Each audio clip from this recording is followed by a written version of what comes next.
ในวันที่ 17 ตุลาคม 2025 โครงการสร้างความเข้มแข็งกลุ่มออมทรัพย์เซมาอึนกึมโกที่ขึ้นกับกรมส่งเสริมเกษตรกรรมและสหกรณ์ได้จัดพิธีฝึกอบรมระบบบัญชีซึ่งจัดขึ้นอยู่ที่ห้องประชุมศูนย์ฝึกอบรมเทคนิคเกษตรกรรมและพัฒนาชนบทลาวเกาหลีโดยการให้เกียรติเป็นประธานของทานสุวรรณทองนามวงศ์รองหัวหน้ากรมส่งเสริมเกษตรกรรมและสหกรณ์มีคณะรับผิดชอบฝึกอบรมพนักงานและตัวแทนกลุ่มกองทุนบ้านจำนวน 45 ทานจาก 2 แขวงคือแขวงบริคำไซและแขวงเสียงขวางทั้งหมด5 เมือง 10 บ้านพร้อมนี้เชี่ยวชาญที่มาจากสถาบันการเงินจุลภาคกรมส่งเสริมเกษตรกรรมและสหกรณ์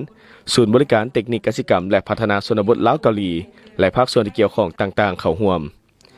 สำหรับการฝึกอบรมได้เริ่มแต่วันที่ 13 ถึง 17 ตุลาคม 2025 การฝึกอบรมครั้งนี้ประกอบมี 7 เอกสารคือ 1. เอกสารการลงบัญชีใส่ปึ้มบัญชี 2. ทวนคืนระเบียบการบัญชี 3. โครงสร้างระบบบัญชี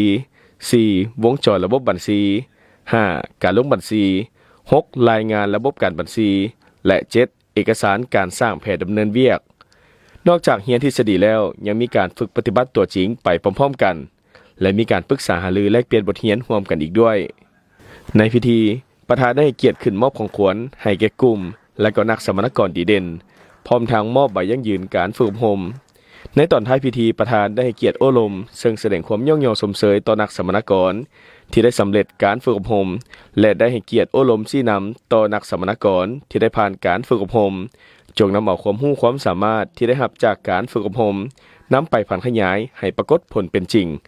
พร้อมทางนำเอาความรู้ดังกล่าวนำไปแลกเปลี่ยนกับทีมงานหรือการนำคันบ้านของตนที่บ่ได้เข้าร่วมในการฝึกอบรมได้รับรู้เป็นต้นก็แมนบรรดาเนื้อใน7 เอกสารรวมทั้งหัวข้อที่นำมาค้นคว้าปรึกษาหารือนำไปผันขยายใส่หน้าเวียกตัวจริงที่อยู่ในความรับผิดชอบของตนเพื่อให้ได้รับผลสำเร็จในต่อหน้า